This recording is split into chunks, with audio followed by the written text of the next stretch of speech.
Hello, and thank you for joining today's webinar. My name is Donna Gordon, and I'm part Good evening, of ladies and gentlemen. Welcome July meeting. Tonight, I'm very happy to say we've got two presenters. Jason. We also have the pleasure of Linda Parkinson, who's going to speak to Risk Leaders Group. This is a new group formed in IIRSM to support business and individuals. Please, during the meeting, your microphones are silent. Don't take any phone calls during the meeting. And if you want to speak, raise your hand. And if you want questions, put the question in the question box, and Donna will facilitate the questions after each presentation. Tonight, we will go through the UK updates, presentation from Mr. Jason Woods from IPATH, presentation on emerging risk leaders from Miss Linda Parker. Then we'll talk about the branch updates. So we'll kick off firstly with UK updates. UK has been working tirelessly to look at formatting new plans for membership and membership fees. These will become more apparent to people within the next 3 to 4 months. So keep going into the branch pages and the IIRSM pages for updates. The UK has also been working extensively with NEBOSH in the development of the NEBOSH IIRSM Risk Management Suite of Qualifications. I'm very pleased to say I was part of the pilot team who underwent the qualification, and this is a very, very good qualification that starts you off not at the ground level, basic level, but it starts you at kind of mid-level for going on to further qualifications in risk management. The qualification is not geared around safety and environmental risks only, it's geared around business risk. So IT risk, financial risk, and all the other risks that we encounter on a day-to-day basis within our businesses. If you people are interested, then please go to the website and look under the development area of the website and click onto training and courses, and you'll find more information there. In our future meeting, we will ask Miss Sophie Williams to come and present to us regarding the suite of qualifications and the development within IIRSM for our members to get the best out of the institute and to reach the highest level possible, both academically and professionally within the organisation. That's all we have from the UK updates today. I would now like to hand over to Mr. Jason Woods, a friend and a colleague from the UAE, who will talk to us about Halo for Safety. This is a very, very emotive subject because recently we've had some incidents within our region and other regions working at height using MEWPs. Thank you, Jason. Thanks, Frank. Thank you very much. And thank you, Donna. So I'm just going to start to share my screen. Let me just go here. It's amazing how modern technology takes over the world, I think. No, first of all, a big thank you to IIRSM. I've known Frank and IIRSM family for quite some time now. I think rolling up to around 8 to 9 years, where we've done a lot of work in certain regions, UAE, some work in Oman and in Qatar.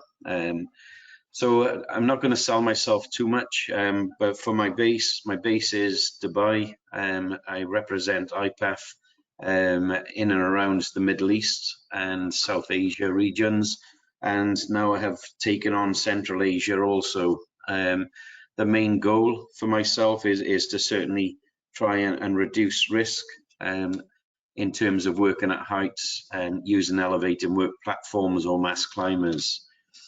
So like I say, I'm not going to sell myself too much. Let's get straight into it and let's talk about safety.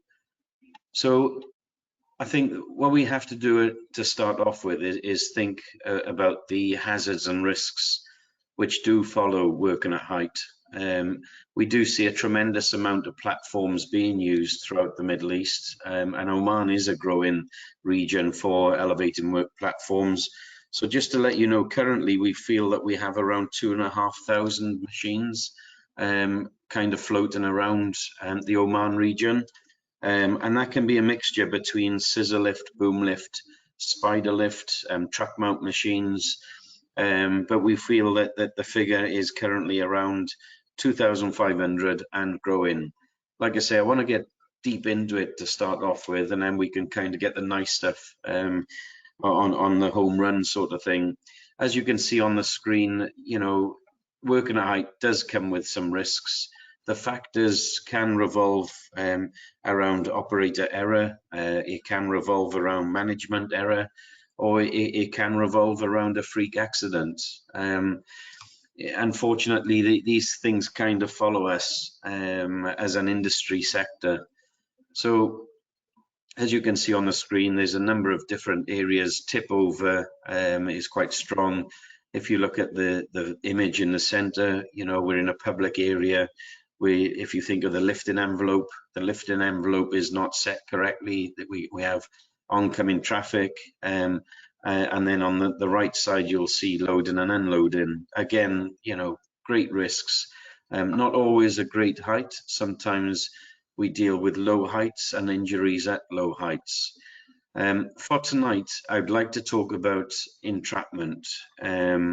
Entrapment is still one which catches us as an industry. Entrapment does catch us in terms of we either get people stuck, they're stuck without a serious injury, and they're stuck in a fatality situation as well. It's not new. Entrapment have been out there and following us for a very long time. If you imagine you're working on a construction project or any project, and you have to raise the platform, like what you see in front of you on the image, it's a confined space at height. The lifting element may be a straight boom or an articulated boom, and what that will mean is that you have to position yourself correctly within a gap. Now the gap could be something like, if you work in feet, it could be 4 foot, 6 foot, or 2 meters or 3 meters. But surely it takes a skilled operator to position that platform correctly.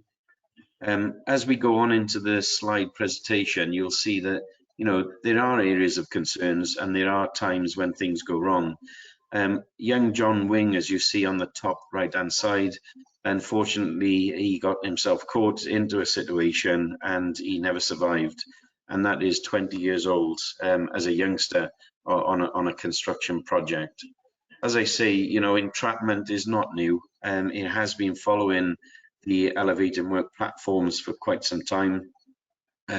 As you'll see from the slides, there has been a substantial amount of research from whether we call it government, whether we call it standardization, or whether we call it industry sector and developing through safety forums, for an example. So my first open question, really, just watching the video, is why do people get trapped? Why do we have entrapments at height? You know, these platforms are surely designed to give the operator a safe system of work, create a good safe working load in the platform. Maybe they can add some tools and materials, but certainly position the platform for the operative and the passenger to work very safely at all times. I think the first statement, which I'd always say, is observation. As you can see now, the change of the operator, observation is massive. I have a very straightforward philosophy in working at height, you know, certainly with these type of machines. Surely if you don't know how to come back down, then please don't raise the platform, and always observe the movement of the platform. So that would indicate whether we're looking at drive or whether we're looking at lifting the platform or whether we're looking at lowering the platform. Observation is massively important for the operators and the passengers. Like I say, you know, these are a very good piece of equipment. We do see a substantial amount of MEWPs being used throughout the region. If we go on a wider scale, we're looking at the GCC, and we're probably looking around 27,000 elevator work platforms out here now. So you can imagine it's grown tremendously. But let's go back to the accident issues which we have out there, and certainly focusing on the key words of entrapment. So on this statement, which you can see in front of you, there was an incident with painting a structural steel canopy. The head got trapped between the steel shroud and the person kind of got caught between steel and leaning over the platform controls. Now, I don't know if you've ever driven one of these machines before, but you know, the platform controls, once you utilize the enabling switch, that allows the platform controls to become live. So if you visualize that your body is stuck between a steel beam and a platform, you're generally going to lean over forwards. So that means that you could potentially keep the control features in a live position. So if your last movement was lift, then that means that you're continually to lift that platform into position. Okay. The second incident, it focuses on a safety netter. So that's somebody preparing safety nets from steelwork.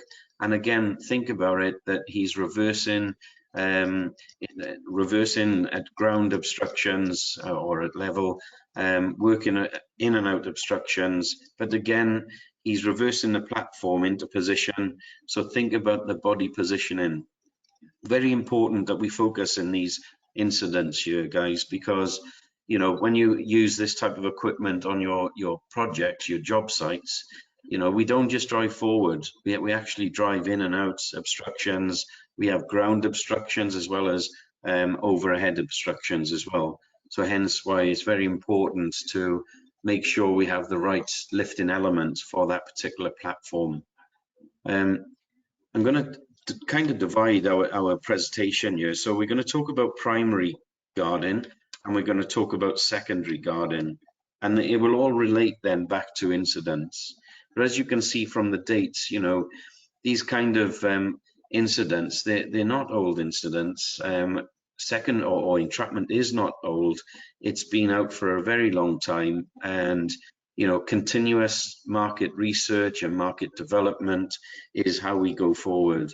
We can only go forward by listening to the accident statistics, as Frank has briefly mentioned earlier on.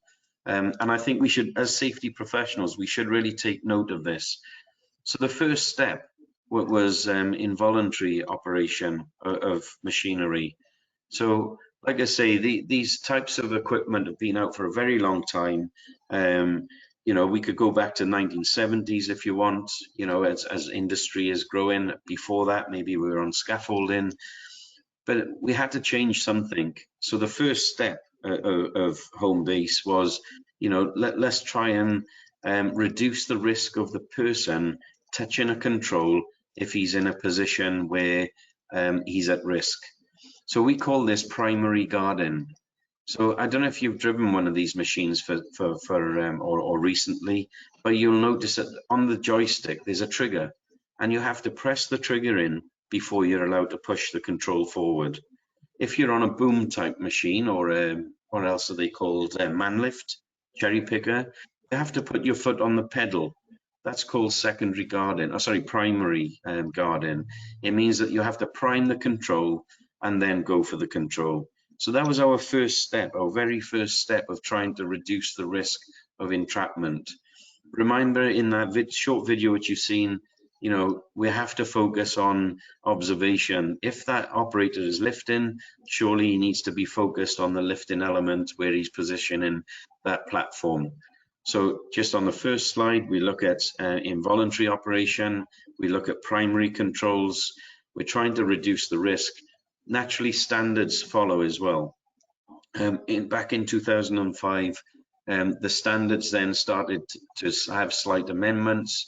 And as you can see on the slide, the standards then were hinting towards manufacturers shall. When we see shall, surely that means must. And manufacturers made some changes. I don't know if you follow safety bulletins, guys, when you're having this type of equipment on your projects. But for an example, on the slide, which you can see now, we can look at the serial numbers effective or affected as Z4522. What does that mean? It means that it's an articulated boom. It lifts 45 feet high, 22 feet out.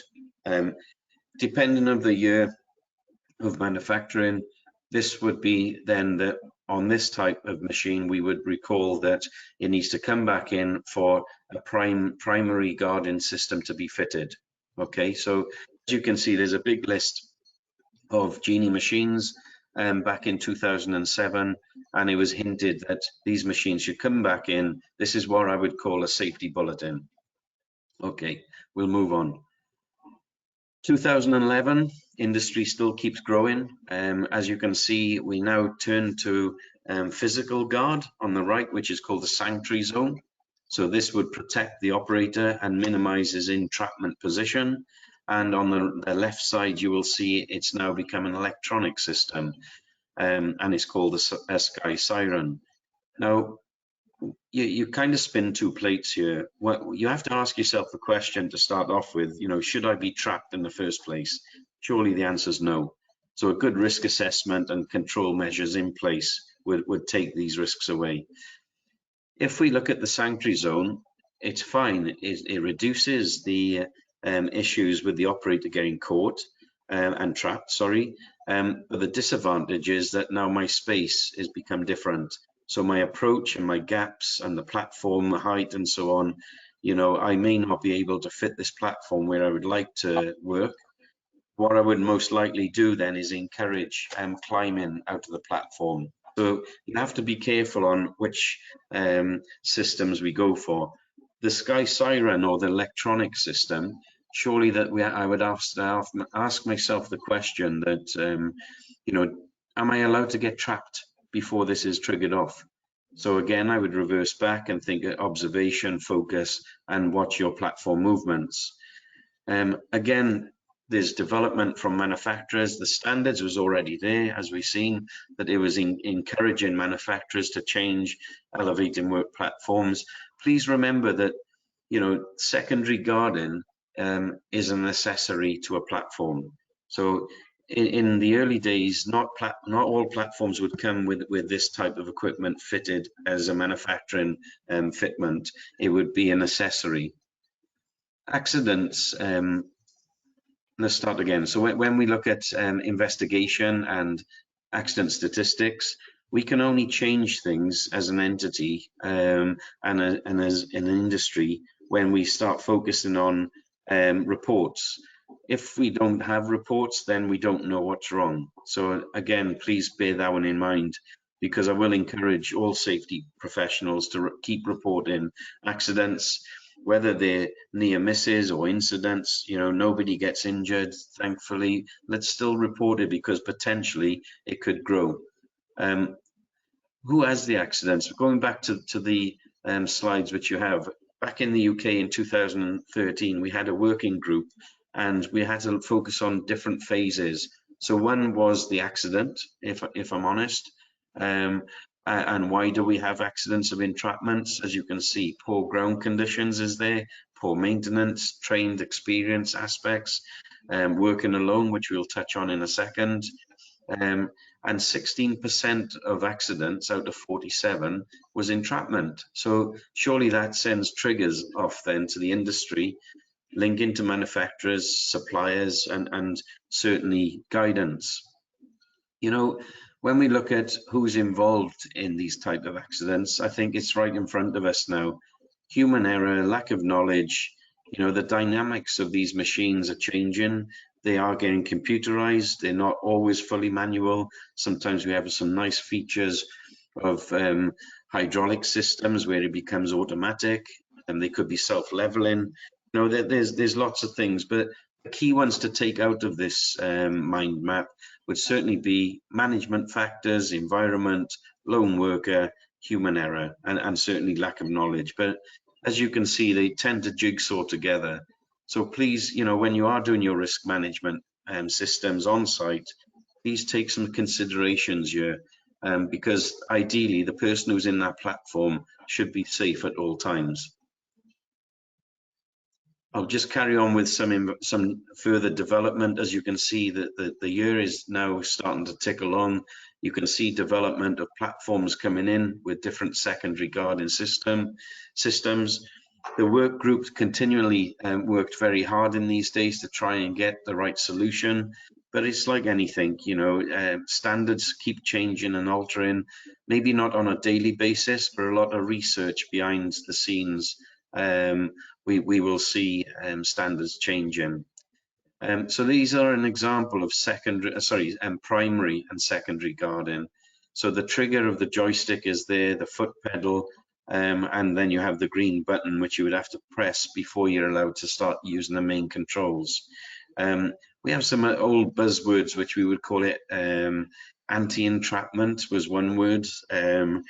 The dead man switch, some of you may remember these words, but really it's a primary guard, and the idea is you must prime the control section and then go to use it correctly.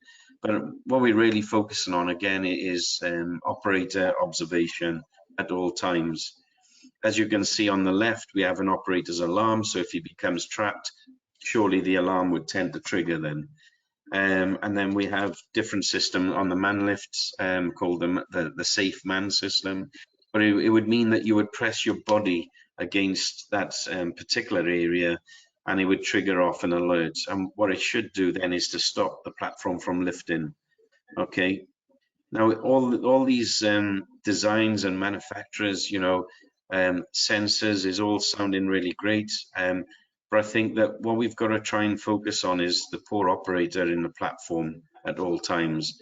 What we're trying to do is to minimize the risk. Now, it's not as easy as this, because most of these platforms which you see are all on boom type machines. So that means it's a different style lift. We haven't quite got it right as an industry yet in terms of vertical lifts. Okay.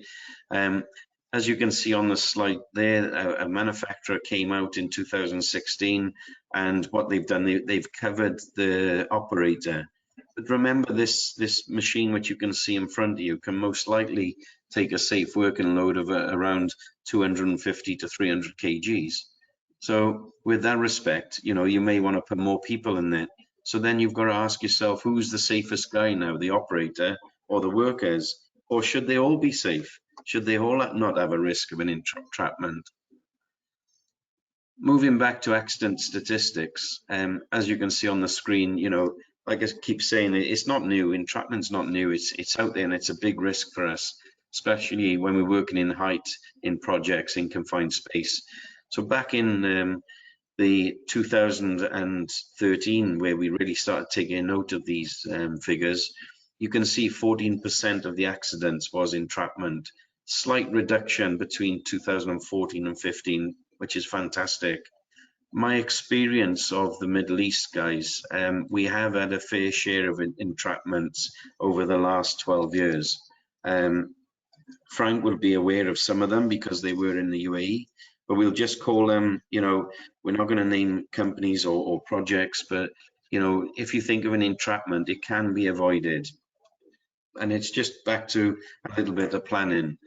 I briefly spoke to Frank earlier in the week, and I said, Frank, you'll never believe what we've come across over the last 6 weeks. So interestingly, look at the near misses. So we've got a 3B machine, which is a boom lift, removed safe working load limit device, which was factory fitted. That raises an eyebrow, certainly because if it's factory fitted, then I would call this tampering with a machine, because it's a safety device and it's fitted as per design, per manufacturer. What does it really mean for us? It means that on the lifting envelope, if I reach 6 meters on an outreach, it's okay. Let's call it 200 kgs in the platform. If I now reach 8 meters as an outreach, I should reduce the safe working load to 150 kgs. So that means that I'm overloading the platform. That limit device will actually trigger and tell me, stop, please, because you're overloading the platform. Static boom, faulty machine stabilizer raising from the ground whilst having broken welds on the lifting element. Another near miss. Static boom, AZ spider lift, incorrect emergency rescue plan. The guys was lifting the stabilizer legs off the ground whilst the person was elevated at height. When we look at another static boom, many features not working, meaning that it was not lifting or turning correctly. You know, again, raising outrigger once being deployed. I'll ask a burning question to any of the safety guys. Why do we have failures like raising outriggers? So that's an open question. Please answer it if you can on questions and answers later. Static boom again. Failed at height and required an emergency rescue. Thankfully, it was done correctly, but still, technically, it falls under near miss. You know, we had an accident in one part of the GCC where a machine tipped over. Investigation is still ongoing. Then we move into the fatality sides. In one GC region, we had a person falling at 19 meters. In India and in a GCC region, we had 2 fatalities of banksmen being run over. And we also had another incident where a boom lift failed and it crushed the operator to death. So this has all happened in the last 6 weeks. Surely I would be raising concerns that training can actually cover all these incidents, guys. So please, you know, be alert of certainly what can happen potentially. The graph which you can see, I will share it with Frank, and he can share it with a group. You can have up-to-date data through the IPAF portal. As I say, I'll send Frank the link and he can share it with a group. Please register, you know, even if you want to look at it for your own preference and own knowledge, but it will always give you updated reports per month. I sign off the reported incidents per month for IPAF for the regions. So every month I'm always looking and searching to see where we are with things, because again, you know, like the old days, I'm trying to look at increasing safe practices. Now I'm going to open the floor to your, not open the floor, sorry. Now I'm going to turn the table to safety management and safety practitioners. You know, my first question is, do you understand the dynamics of a work platform? If the answer is yes, then do a risk assessment. Make sure you cover all angles of that machine. If the answer is no, then surely yourself as a safety professional, we need to study. Okay, I am very fortunate that we do have a program called MEWP for managers, and that program is about risk management. I'm not trying to sell you safety, but think about it. If you've got these machines on site, we go back to the accident statistics, we can actually avoid a lot of these by planning our work correctly. I've just added some key focus points because these are the areas where are always at concern. Whether we look at the weight of the MEWP, poor maintenance, faulty MEWP, platform movement, meaning the operator moving into position, no emergency rescue plan. I think that, you know, we really have to have an open plan and think of the activity. What I would recommend is that you actually phase your projects out. So the beginning, we're introducing machines, then we go into the middle part. So maybe the steel is come. So we got a lot of boom lifts. The guys are wearing harnesses. What sort of toolbox talk should we be following the training with, and so on. So think of your project as phases and think of that movement of platform and then follow it then with that ongoing risk assessment. Back to you guys again, white paper documents, you see them every day. The only big tip which I would give you is follow safety bulletins. Perhaps that there's been a recall for machines for whatever reason. You know, I think that as safety professionals, we're obliged to, you know, delve a lot deeper into these key areas. We'll talk about training in a minute, but I think, you know, let's focus on safety, guys, because that's you guys. let's make sure yourselves are certainly working in the right areas. Do you know, we talk about emergency descent and emergency rescue. I'm going to play a very short video on a manual hydraulic system. Okay. Now this is a it's a 19-meter boom lift on a truck. And as you can see, the poor guys, they're both instructors working with me this week. They are now using, as a two-man operation, a manual hydraulic system to bring the platform down. And we're only having a bit of fun here, guys, if I'm honest.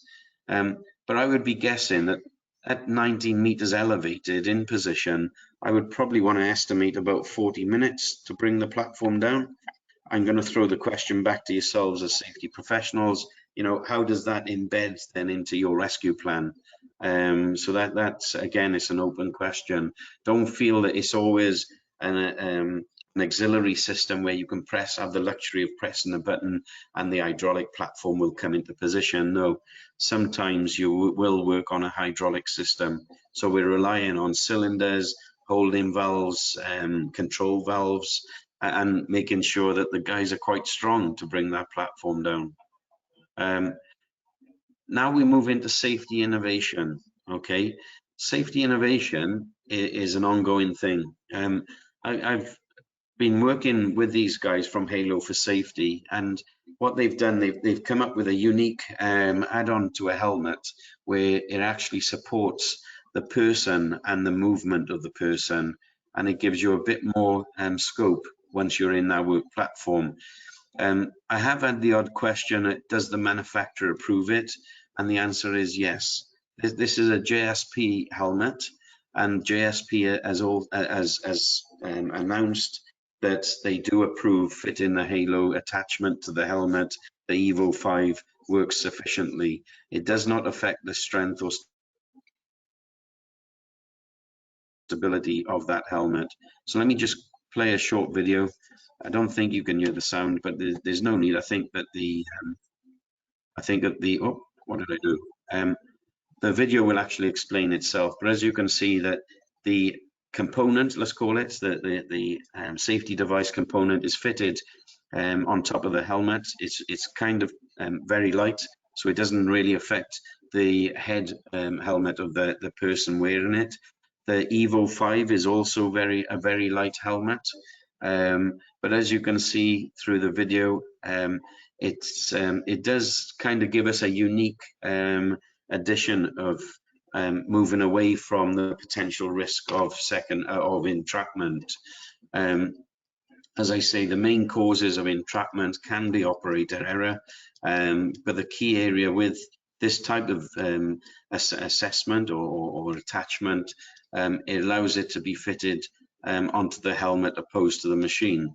There's arguments of pros and cons, but I think certainly the pros is that it allows the operator to move, and the operator can move in position. He's not always waiting for the secondary guarding device to be triggered off from where the controls are. I, as an operator, may not always be over the controls. Perhaps that in my work area, it means that I have to work on one side of the platform. Obviously on a boom, it's less movement in the platform, but turn yourself to a vertical lift, a scissor lift. Something like this would potentially give us a bit more scope then in that type of platform, because scissor lifts, vertical lifts, could even have something up to a 4 to 5 meter platform, maybe a 6 meter platform, away from the controls as well. As you can see, that the helmet is continuously observing the work area. The person at the ground can certainly see the lighting system, which is designed with that particular area. It doesn't keep bleeping the moment you get close to the work zone. It will cut off, but in hindsight, that what it will do is it will alert the operator. Let me just jump forward. I don't know how I do this now. It will alert the operator when he is getting close to a potential risk. The other thing to look at, and we do have a simulator in Oman, so we should bear this in mind, that you know, if you have operators on your project, it's possible that we could come along with a simulator where we could assess like a safety day sort of thing, but assess your drivers, your operators, before they actually get up into that position. So, like I say, cast your mind back, think about entrapment. Entrapment is there as a headache for us as an industry, but there are developments. You know, this day and age, we would expect brand new machines to come with secondary guarding devices, but there are also alternatives, what we can do as safety professionals. When we go back to the statements side of things, obviously look at standards, MEWP standards. What do we have? That's the important part. What type of industry law is around? It might only say the words that, hey guys, if you're going to use plant and equipment, please be competent. Or we might have to relate to inspection laws that the equipment must be inspected by a competent person every 6 months. And I've added in there other sectors because it depends again. If you're in construction, oil and gas, cement factories, you know, other sectors of standards or laws can certainly follow. In GCC, we do have certain regions, as we all know, that, you know, laws and standards keep changing. I do work quite closely with government sectors. Okay, now the selling pitch. I do apologize. I will be quick, Frank. Please, guys, use IPAF as much as you can. Why do I say it? It's your support as safety practitioners. How much is it going to cost you? Zero. You know, you can log on, you can download, you can gather information, gather data, embed it into your risk management systems. Okay. Who owns IPAF? It is manufacturers, distributors, rental companies. It's called members, if I'm honest. Whatever we earn as a entity, we have to feed back into the industry.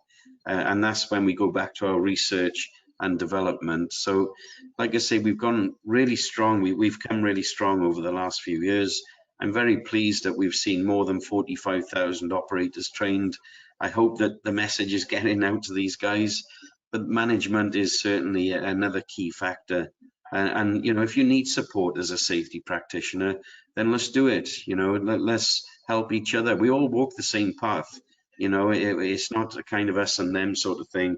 We want you to work safely on your projects, and we want your business to run smoothly. As I say, we do have a program for MEWPs for managers. You can have it as an instructor-led program, or it's great now because we have a very interactive e-learning module. And again, we can arrange this for Oman, no problem at all. Just filtering back into, you know, training. Please be careful if you're arranging training for this type of platform, and make sure you're 100% sure what you have on the tin is what it says. You know, focus on what do you get back as value. Don't just look at that certificate at the end. Because it's the in-between bits is what we need to find out, okay, and what's involved. And the key areas would be, can the teacher teach to start with? Do they have the facilities? And what knowledge do they have? What programs are they delivering for your workforce? IPAF training is ISO accredited between 18893, which means inspection, and 18878 relates to operator testing. Everybody gets a PAL card. The PAL card is powered access license. They are smart cards, so if you have card readers on your machine, the PAL card can work within your area. The card reader will minimize unauthorized use of these type of machines. So if they're not trained correctly, then you can capture it then through a card reader system with a smart card. Every operator has a safety logbook and safety operator's guide. The operator guide is a reminder of where we're working. It gives the operator hints if he's on soft ground, for an example, working on slopes. The logbook is his experience. How many times has he lifted a platform? Well, if I've done it, you know, a number of times, then I've got experience. If you have an accident on site, I would be looking for the logbook for traceability. I think I've slightly run over, so I do apologize. But as you can imagine, you know, working at heights, it is always a big factor. and it's important that we get it right. I am here to help you guys. I love IIRSM to bits. I've seen these guys work in the early days in the GCC, and I think that they do a tremendous job. And Frank knows that because he's been part of it as the journey. So as I say, thank you very much. I hope I don't have too many questions, but only joking. Please ask along, no problem at all. Thank you very much. Thank you very much, Jason, for a very informative presentation. We'll now open the floor for any questions before we go into our next speaker.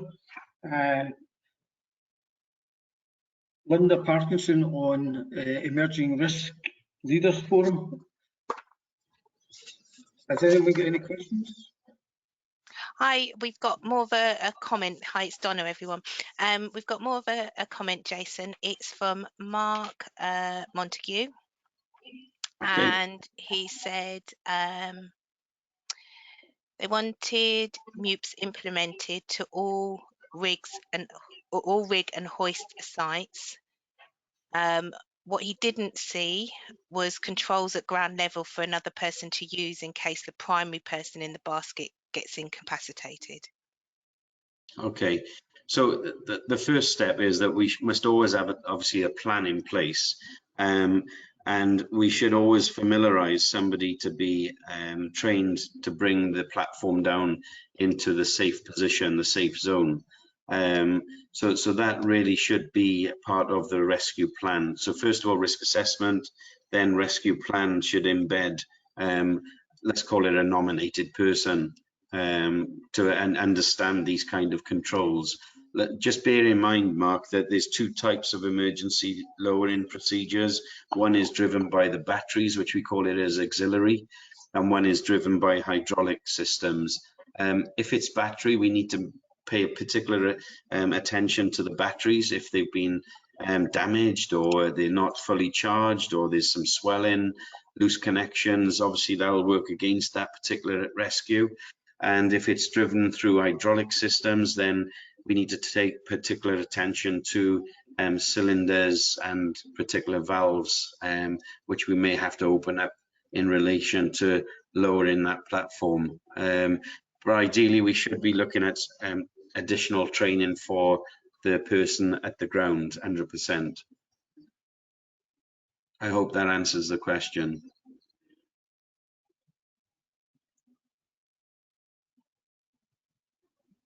Thank you, Jason. I don't have any further questions. If any come in while Linda's doing her presentation, I will let you know at the end.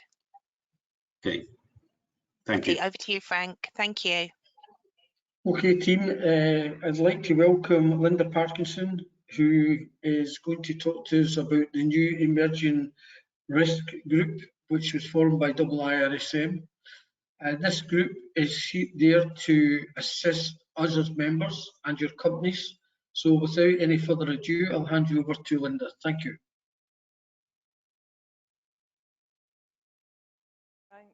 I'll just share my screen. Hopefully that's working.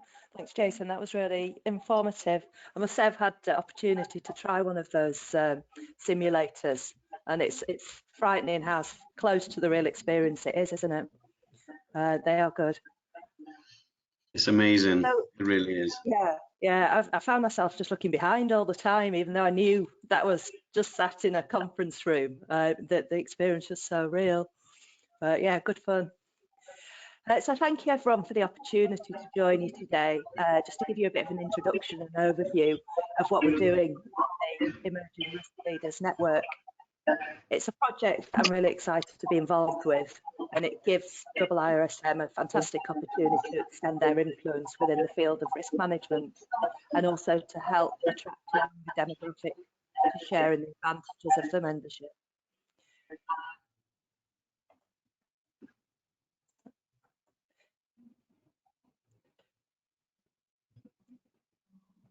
So sorry, let me just go back. So as I'm sure you are, I think that more and more strongly we feel that risk is risk now. Although my specialism is health and safety, we no longer think purely in terms of just health and safety when we're looking for business improvement. As experts in our field of risk management, we can use these skills and tools in our portfolio to make a difference right across organisations. The purpose of the Emerging Risk Leaders Network is to harness the wealth of knowledge that our members have in every aspect of risk management, and to use this to produce content for IIRSM, which will help to guide emerging leaders within the field of risk. Documents such as the Global Risk Report published by the World Economic Forum illustrate the changing profile of business risk. We talk about the VUCA world, don't we? The volatile, uncertain, complex and ambiguous world that we live in. And we're wise to keep abreast of these changes and to have mitigations in place. So emerging leaders, managing emerging risk, if you will.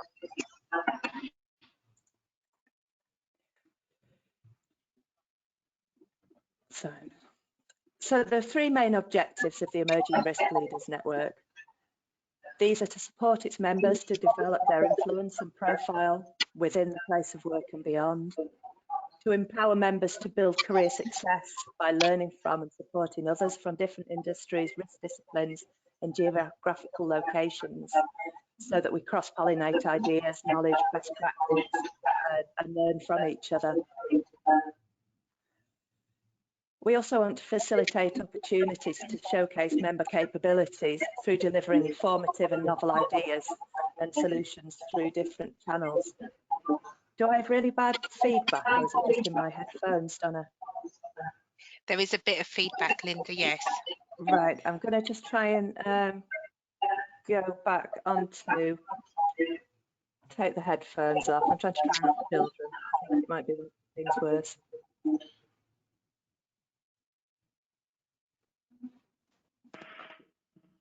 Right, we'll try that. Is that better, sound-wise?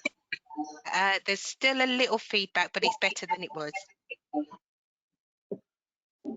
Okay, so we'd like to, as I say, facilitate opportunities to showcase member capabilities and getting different ways of presenting this content so that it's available for members of IIRSM.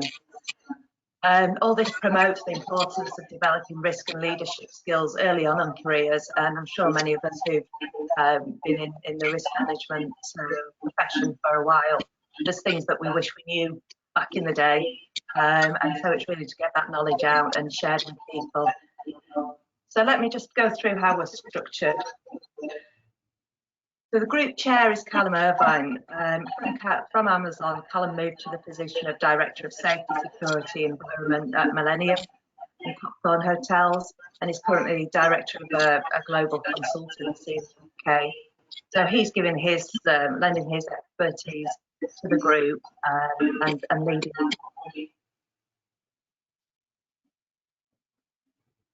In keeping with the international part of the IIRSM, we do have about 30 steering group members and involvement from more than 10 countries. So we've got a really diverse range of backgrounds and range of industries. We've also got a growing list of interested members who want to be involved, and also people who are joining us from industry, offering support and wanting to get involved as well. It's a really unique opportunity to see how risk management looks across the globe and how we can learn from each other. So the steering group is divided into three pillars. Pillar A is concerned with leading experiences, B is looking at problem solving, and Pillar C is identifying and supporting career pathways. So each pillar group is responsible for defining its own goals. We've got really open scope, and it's down to us to decide what areas we want to focus on and how we're going to pass this knowledge on to other members. We've got a LinkedIn page to communicate and promote activities. So I've put that at the end of the presentation. And our members chose which pillars they wanted to be involved with. So this makes sure that we've got a range of talents within each pillar that we can draw on. So each pillar is structured in the same way. So we've got 4 established roles. The pillar champion is the key person to lead the pillar group, and they're responsible for ensuring that everything's progressing well, going to plan and on time, and they'll motivate and set direction for the group and liaise with IIRSM with any issues, help or support that's needed. Then we have the comms lead, who is responsible for communicating the pillars activities, both externally through social media platforms and promotional material in publications such as Sentinel and the EMAG, but also internally so that we can cross-pollinate ideas, because some of the projects we have spotted some synergies, so it's interesting to know what the pillars are doing so that we can help each other out.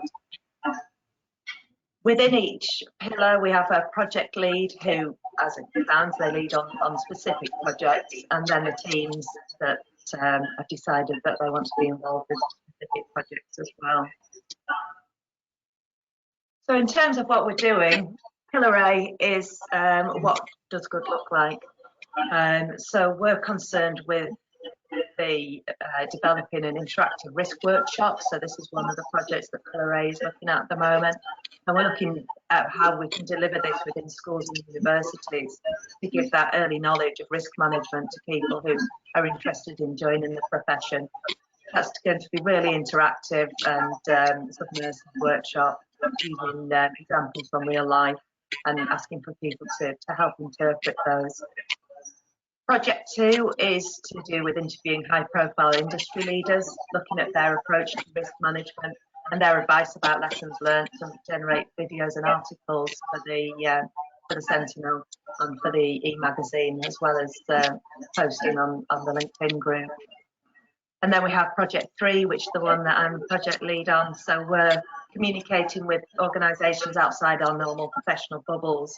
For example, we're speaking with pilots, we're looking at people involved in motorsports, NHS, sustainability, a whole range of different risk profiles.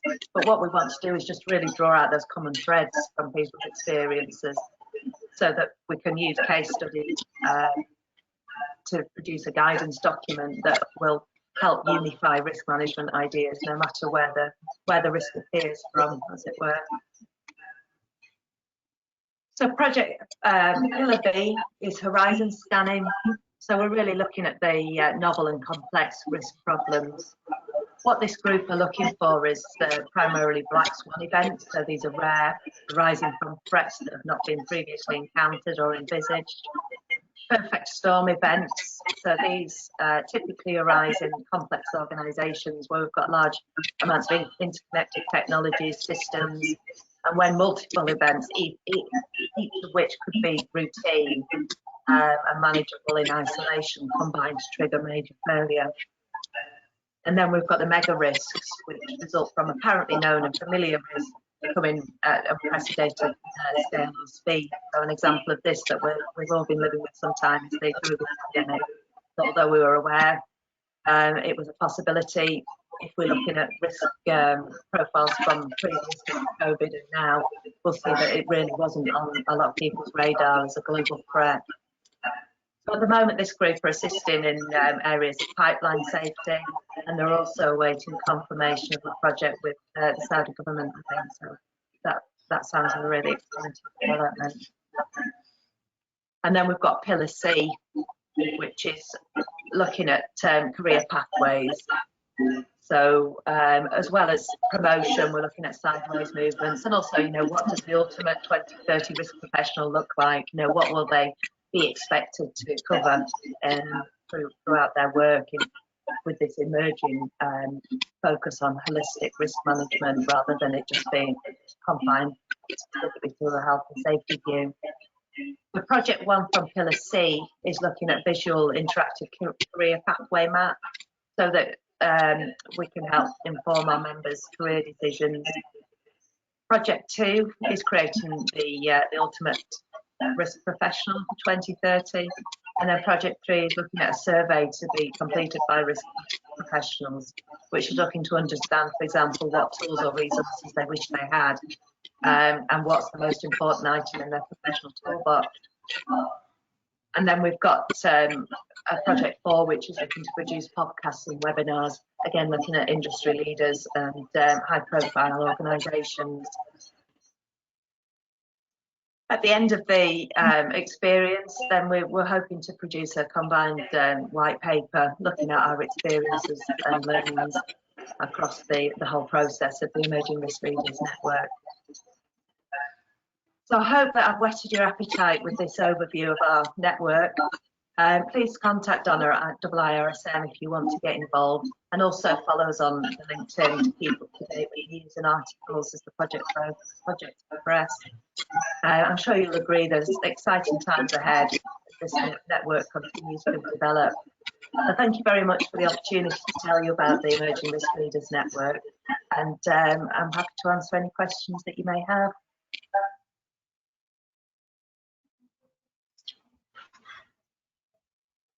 Does anyone get any questions? There isn't any that have come through yet. Okay. There was a little bit of, we were getting a bit of an echo, Linda, so I'm not sure why that is. But yeah, there's no questions as yet. But as Linda said, if you have any questions about emerging risk leaders, feel free to contact me, and I'll be more than happy to pass them on to Sorry, I seem to have lost sound here, unless it's... Okay, I'd just like to, on behalf of the branch, thank you very much, Linda, for a very informative presentation. And it's really good to see the Institute moving forward, and I got a vision for the future. And we appreciate all the work you guys are doing in emerging risk leaders. And we look forward to working with you in the future. Thank you very much.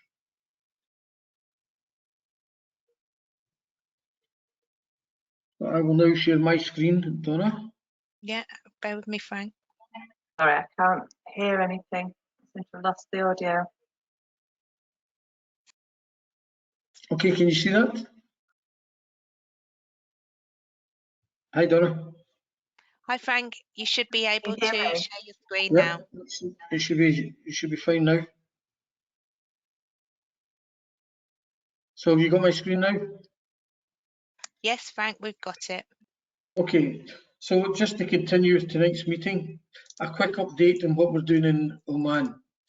I recently run 2 polls on WhatsApp, on LinkedIn, and it was regarding the frequency of meetings and the timing of meetings. Out of our 77 members, it's quite sad that we had very little take up in the polls. However, most people who responded requested that we have meetings every quarter, and the meetings start at 7 p.m. So as we are an inclusive organisation, we will have our quarterly meetings starting after our August meeting. So the next meeting will be August, then it will be November, and moving forward February, and so on. These meetings will take place at 7 p.m.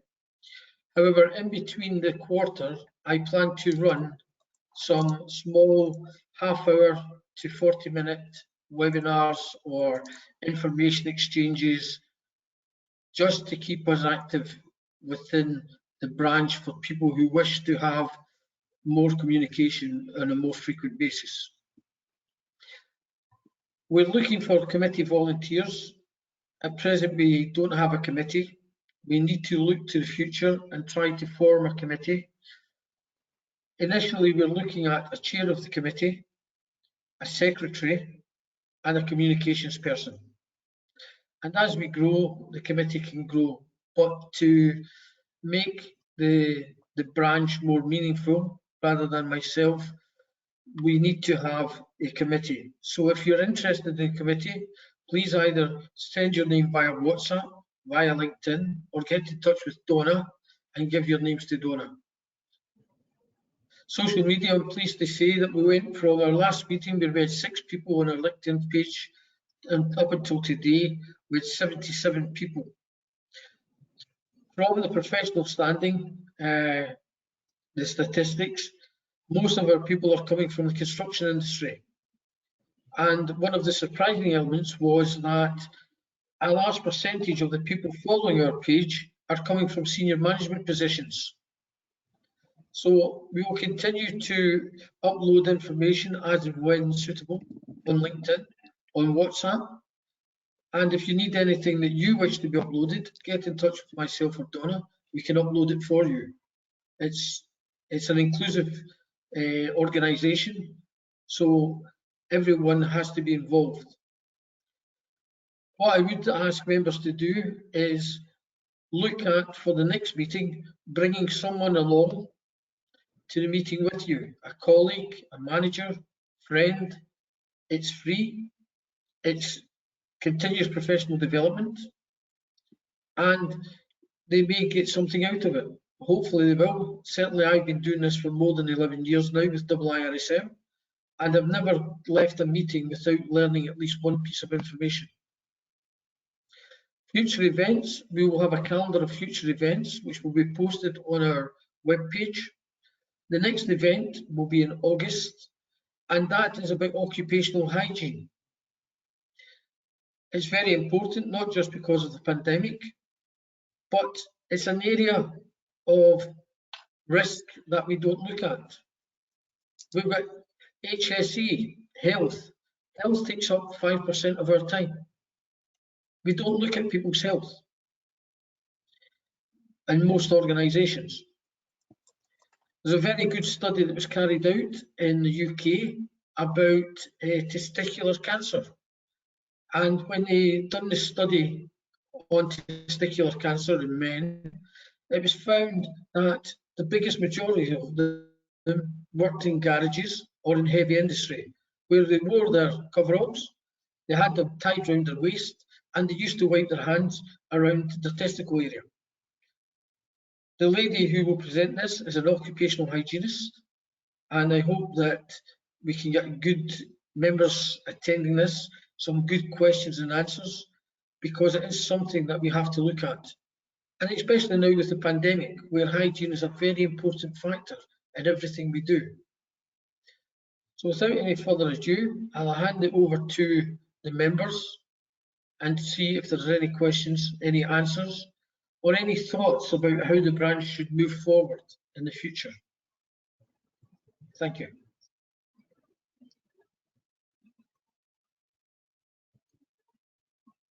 Lovely. We'll just give it a little while, Frank, to give people a chance to pose their questions. And as they come in, I will let you know. Yeah, thank you. We'll give it a few minutes, maybe 3 or 5 minutes, and see if there's any questions.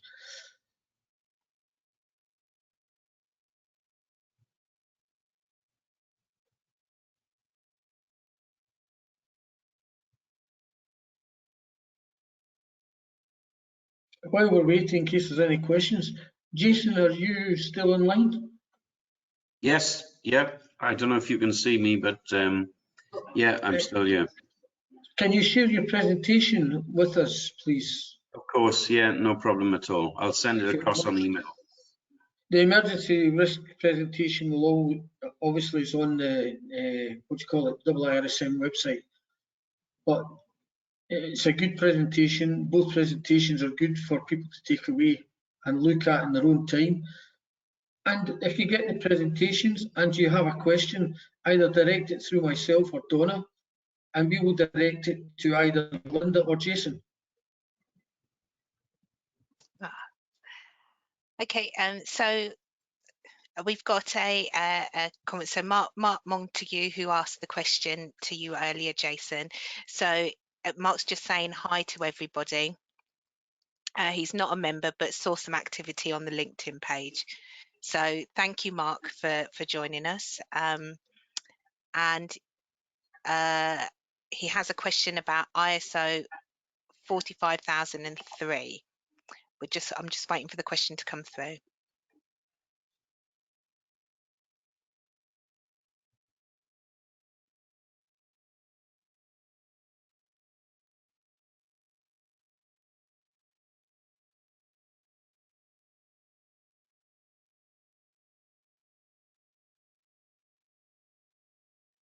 So Frank, I think that's a really good idea about asking people to invite somebody along to attend the meetings with them.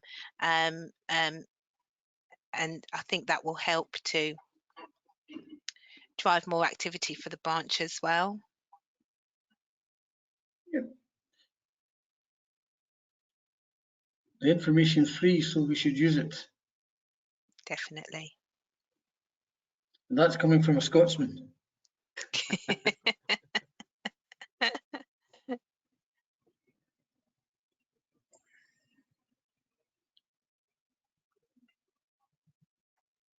So has Mark's question came through?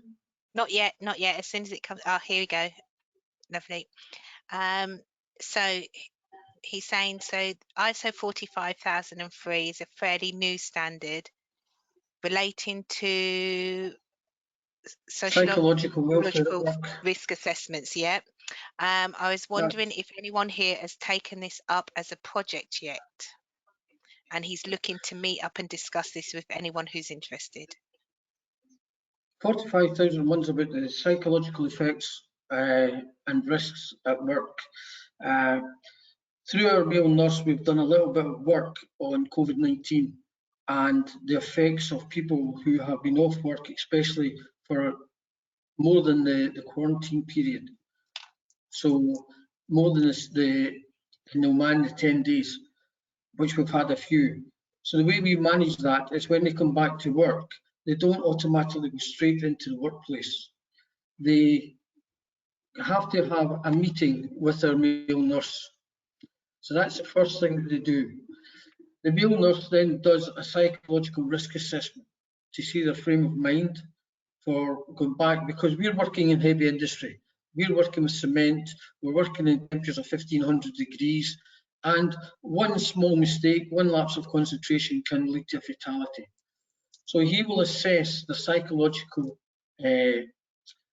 psychic to come back to work. Now, once they come back to work, they don't come back initially for the 8 or 12-hour shift. They come back in a staggered system, where they come back for initially 4 hours, and then they'll come back for 6 hours, but the other 2 hours may be doing paperwork, risk assessment, support work, so that they're gradually put back into their normal theatre of work. All too often, even after industrial injuries, we throw people into the lion's den, as I call it. We don't ease them back into work, and we wonder why they're non-productive or less productive, and it's because we haven't managed them back to work. The management of people back to work is not new. What COVID has done is, with the 45,003, is looked at psychological aspects of how you get people back to work. It is very new, and I'm happy to talk to Mark either on the phone or in any other forum. But that's what we do. I'm not saying it's right, I'm not saying it's wrong, but you have to start somewhere. And the best way to start is to do even if you've not got a male nurse, we're fortunate we have a male nurse, even if you've not got a male nurse, your managers should know your individuals. They should know their basic behaviour, basic patterns of behaviour. So they could do a small interview. They could ask them, firstly, how do you feel? What do you feel you're capable of doing? And how much time do you think you can spend in a work environment initially? One of the stigmas with people being off work for a long time is the other employees' resentfulness when they come back, because they think they have been skiving, they've just been lazy, which isn't the case. I know there are cases, but they're very, very minimal.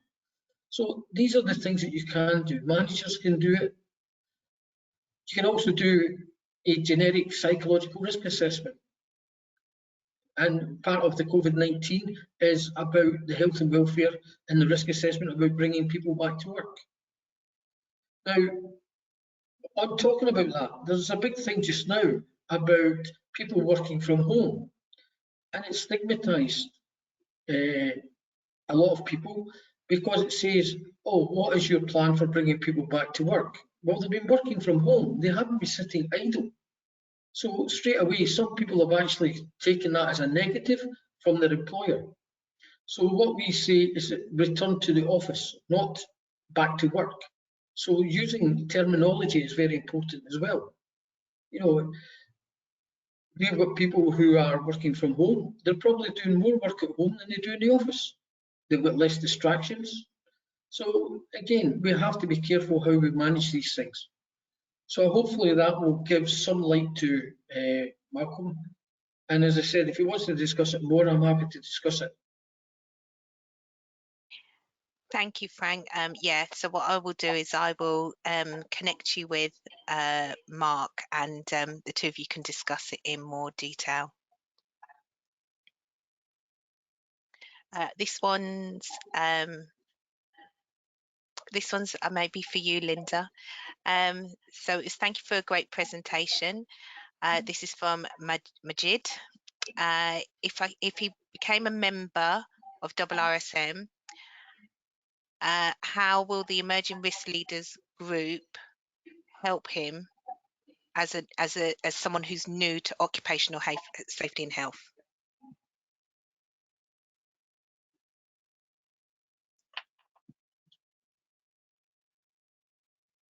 Well, I'm not sure if Linda's hearing us. We're not hearing you, Linda.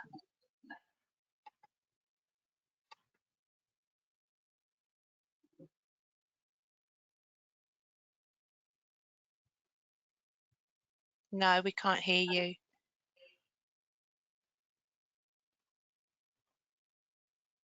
Linda, turn your camera off and then try and speak, because I think that might be what the issue is. No, we're still not hearing you, Linda. Frank, do you think you could answer the question? Well, I'll have a stab at it. So, Mr. Majid, I'm happy with. Yeah, it's about how will, I suppose it's not just Emerging Risk Leaders. I suppose it's any of the projects that IIRSM are running. So how will that help him to gain occupational health and safety experience? Yeah. Okay, Majid. One of the things that any professional body gives you is a network of people that you can call upon whenever you have any issues within your industry. So you have a full network of people with a wealth of experience that you can tap into. Going back to Linda's presentation, there was a part of the presentation that talked about the developing of the safety professional away from just being a safety professional to being a risk professional, and looking at what a risk person will look like in 2030. So that will take a whole model. And for someone like yourself at the start of your career, you can grow with that model, because a model will have key milestones to get to the end goal of where the risk professional will be. What I would say to you is that by tapping into IIRSM as a member, you get a wealth of network experience. You also get these free webinars. You get free information where people have to pay top dollar sometimes to get presenters such as Jason, such as Linda, and we are doing it free of charge.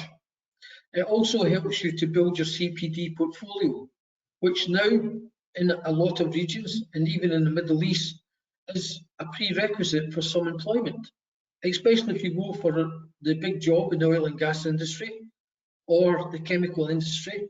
They'll ask about your CPD, and they'll ask you not just, do you do CPD? Yes, they'll ask you to demonstrate how you do CPD.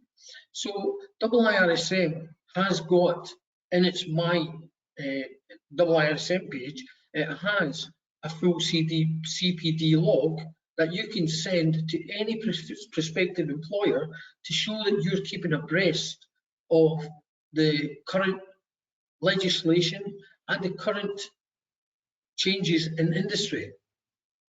I don't know if that's answered your question, Mr. Majid, or if you need more clarity on it.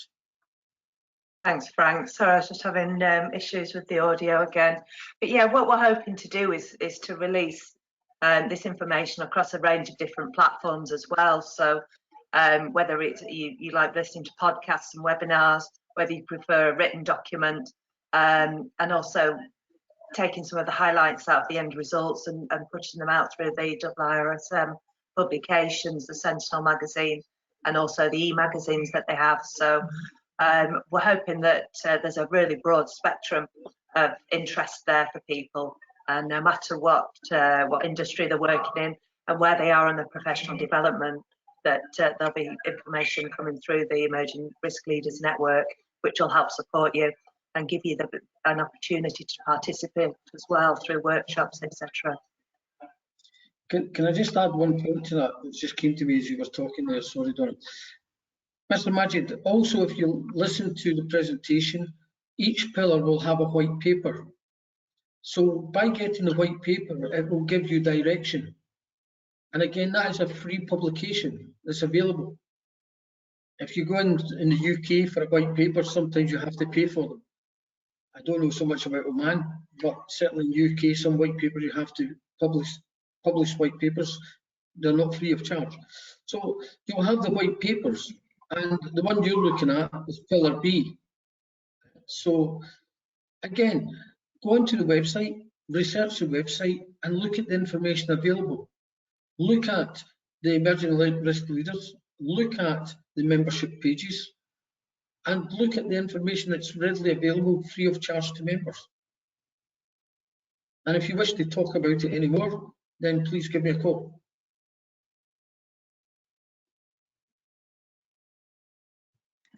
Lovely. Thank you, Frank. That's all the questions that we have. Well, ladies and gentlemen, I would just like to thank again both speakers for very informative presentations. I'd like to thank Donna from the UK for facilitating the meeting for us. And I hope to see you all in August, where we'll talk about occupational hygiene. And I would like, hopefully, that some of us can bring along a colleague, a friend, or even a manager, just to give them a flavour of what we do. As I said, it's free. So I wish you all a good night and a safe journey until we meet again in August. Thank you very much. Thank you, everybody. Thank you, Donna.